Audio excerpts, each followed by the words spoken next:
According to census officials, if just 89 more New Yorkers had filled out the census, then the state wouldn't have lost its congressional seat.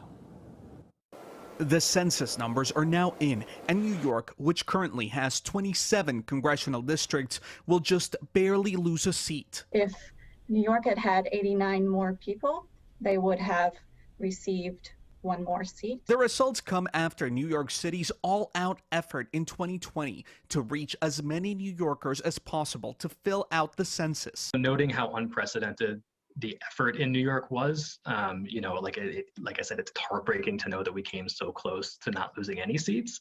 But we went into this space with the real possibility of losing 2. Organizations who worked on getting New Yorkers counted in 2020 did it against the backdrop of the politicization of the count by the Trump administration, which tried but failed to exclude undocumented immigrants from being counted. New York City put in a huge effort, and they saved the state from losing even more than it could have. Some blasted New York's performance, like Republican State Senator Jim Tedisco, who tweeted, "New York's loss of a congressional seat is an indictment that the Empire State is fast becoming the empty state. But the loss in representation is part of a decades-long trend of nearly non-existent growth. In 1990, New York had 18 million residents and lost 3 seats. In 2000, it was 19 million and 2 seats were lost.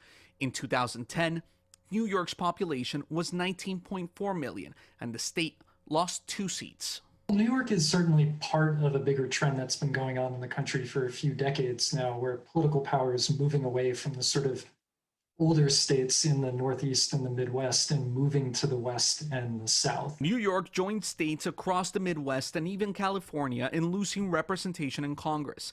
Texas will gain 2 seats, while Florida, North Carolina, Montana, Oregon, and Colorado will gain 1.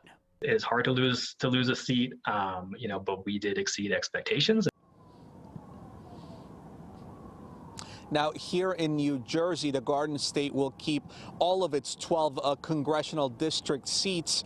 Now, in August and September, we are expecting to get more data on exactly what neighborhoods had the most population growth. Live in Weehawken, New Jersey, I'm Cristian Benavides, Pix 11 News.